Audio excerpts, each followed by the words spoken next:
Good morning student. आज अपन आर्थिक भूगोल का अगला यूट्यूब लेक्चर कृषि के विभिन्न प्रकारों में चावल प्रधान गैर निर्वाह कृषि और चावल विहीन गैर निर्वाह कृषि उसके बारे में अध्ययन करेंगे, जो डी विटलसी के दिए गए प्रमुख 13 कृषि जलवायु प्रदेशों का प्रमुख पाठ है। Intensive substance agriculture dominated by rice, ये प्रमुख रूप से क्षेत्र इसके ये सीमित भूमि और अधिक जनसंख्या वाले प्रदेशों की कृषि पद्धति हैं, जहाँ लैंड का अभाव है और पॉपुलेशन ज़्यादा है, जहाँ खाद्यान्न फसलों का उत्पादन स्थानीय उपभोग के लिए किया जाता है, केवल अपनी आवश्यकताओं की पूर्ति के लिए केवल फसलों का उत्पादन किया जाता है।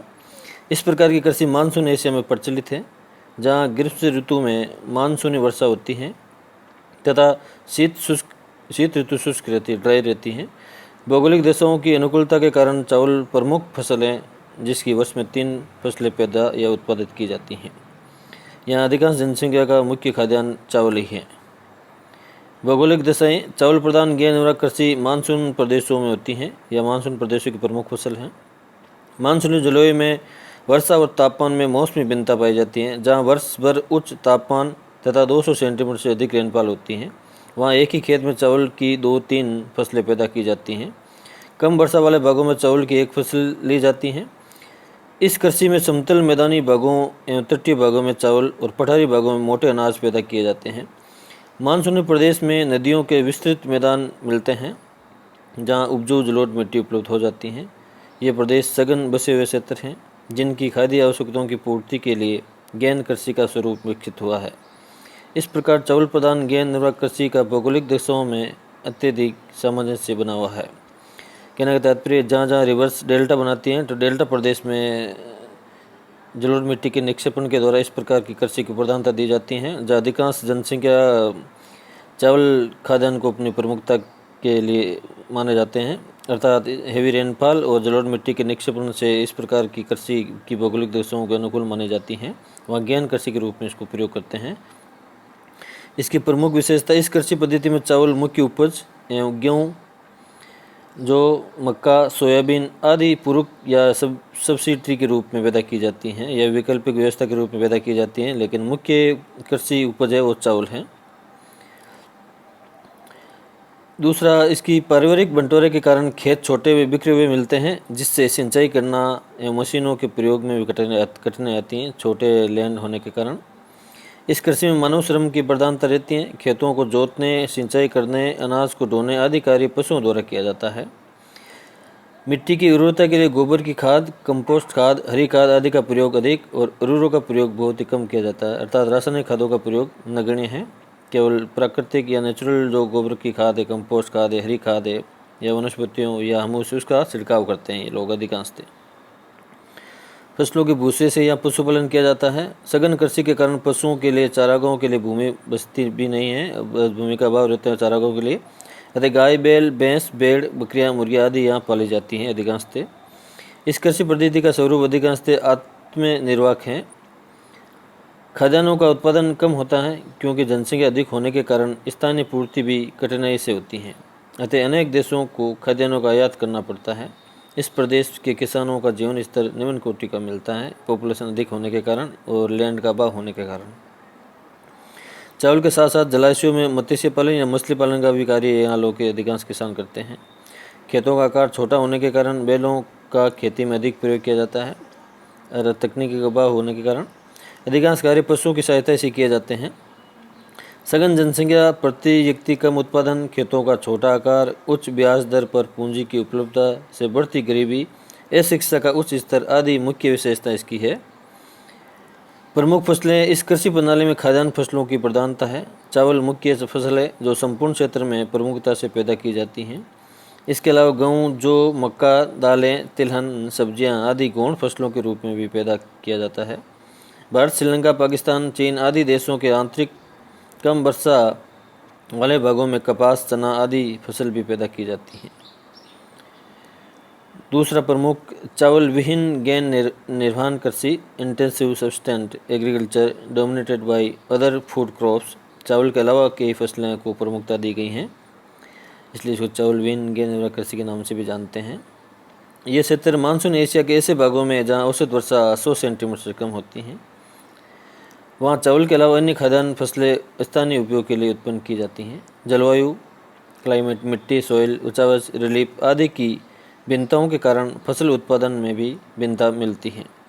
जैसे उत्तरी चीन, मंचूरिया का पठार, कोरिया, उत्तरी कोरिया, दक्षिण कोरिया, उत्तरी जापान, भारत के उत्तर पश्चिमी भाग जहाँ रेनफॉल कम होती हैं, दक्कन पठार, म्यांमार का शुष्क ड्राई क्षेत्र, थाईलैंड का पठार, हिंद चीन के आंतरिक भागों में चावल के अलावा गेहूँ, सोयाबीन, जौ, कपास, मूंगफली, मक्का, ज्वार, बाजरा, दालें, तिलहन आदि उत्पन्न किए जाते हैं। मौसमी परिवर्तन के साथ वर्षा काल में ज्वार, बाजरा, मक्का, गन्ना, सोयाबीन, शीतकाल में गेहूँ, जौ, चना तथा ग्रीष्मकाल में दालें, सब्जियां, हरे चारा का उत्पादन यहाँ अधिकांशतः किया जाता है।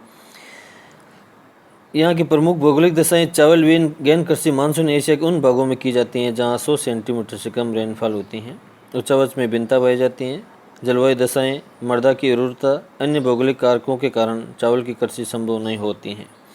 इन प्रदेशों का द्रातिल मैदान व पठारी दोनों प्रकार का है।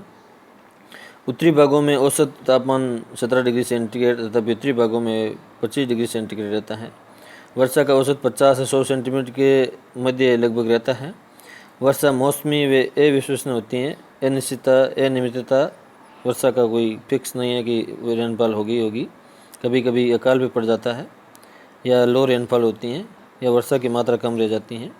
इस प्रदेश में मृदाओं में भी विभिन्नता पाई जाती है। जलोढ़ मिट्टी का लगभग अभाव पाया जाता है।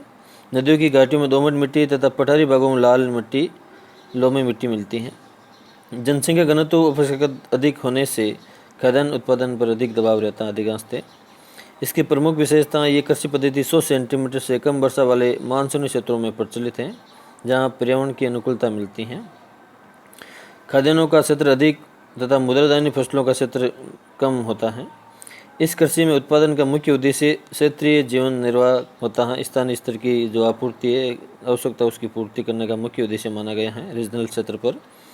कृषि में मानव श्रम व पशुओं की भी प्रधानता रहती है। पशुओं को खेतों में जुताई के लिए इसका प्रयोग किया जाता है।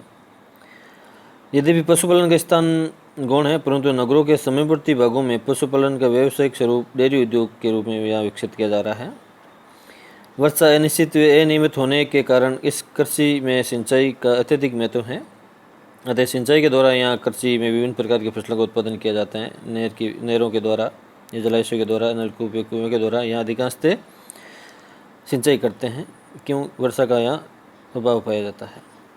यहाँ प्रमुख फसल इस कृषि व्यवस्था में विभिन्न क्षेत्रों में फसल उत्पादन में विविधता मिलती है, जैसे गेहूँ, जौ, चना, मक्का, कपास, दालें, शोरगम, सोयाबीन, गन्ना, सब्जियाँ, हरा चारा आदि फसलें पैदा की जाती हैं। अधिक वर्षा वाले भागों में चावल और कम वर्षा वाले भागों में ज्वार, बाजरा, तिलहन पैदा किए जाते हैं। मौसमी परिवर्तन के कारण जीवन निर्वाह कृषि में फसलों को 3 वर्ग मिलते हैं, जैसे वर्षा काल में ज्वार, बाजरा, चावल, मक्का, गन्ना आदि तथा शीतकाल में गेहूँ, जौ, चना, राई, तिलहन तथा ग्रीष्मकाल में सब्जियां, दालें, हरा चारा आधा पैदा किया जाता है। अर्थात खरीफ की फसल, रबी की फसल और जायद की फसल के रूप में यहाँ अधिकांशतः किसान कृषि कार्य में संलग्न रहते हैं, जो अलग अलग प्रकार की फसलों का उत्पादन करते हैं मौसम के अनुसार। इस प्रकार अपन कह सकते हैं कि चावल प्रधान गेहूं निर्वाह कृषि और चावल विहीन गेहूं निर्वाह कृषि ये DVTLC के प्रमुख कृषि प्रदेश हैं, जिसका आज अपने अध्ययन किया। इसमें मुख्य रूप से आपको जलवायु दशाएं, प्रमुख फसलें और कौन कौन से प्रदेश हैं और किस में किस प्रकार की फसल उत्पादित की जाती है उसके बारे में आपको पता रखना है। और विश्व के मानचित्र में ये पता लगाना कि चावल प्रधान गेहूं निर्वाह कृषि और चावल विहीन गेहूं निर्वाह कृषि किस किस महाद्वीप में और किस किस देश में ये वर्तमान में की जा रही है, उसको भी आप मार्किंग करना है, ट्रेसिंग करना है, वो मैपिंग करके पता लगाना है कि कौन से प्रदेश में। और राजस्थान में इस प्रकार की कृषि कहाँ की जा रही हैं और भारत में कौन कौन से राज्यों में इस प्रकार की कृषि वर्तमान में संलग्न है और लोग कर रहे हैं, इसके बारे में आपको अध्ययन करना है। अतः DVTLC की ये प्रमुख 2 कृषि प्रकार है जो चावल को प्रधानता देकर या जनसंख्या की मूलभूत आवश्यकताओं की या खाद्यान्न की आपूर्ति की पूर्ति के लिए इस प्रकार की कृषि वर्तमान में विभिन्न देशों में, विभिन्न महाद्वीपों में की जा रही है। जो एग्ज़ाम की दृष्टि से भी महत्वपूर्ण है और आपके सिलेबस की दृष्टि से भी महत्वपूर्ण है। निरंतर इसको आप बार बार पढ़ते रहें और इसके नोट्स बना लें या इसका स्क्रीनशॉट लेकर आपके नोट्स में इसको आप सेव कर लें।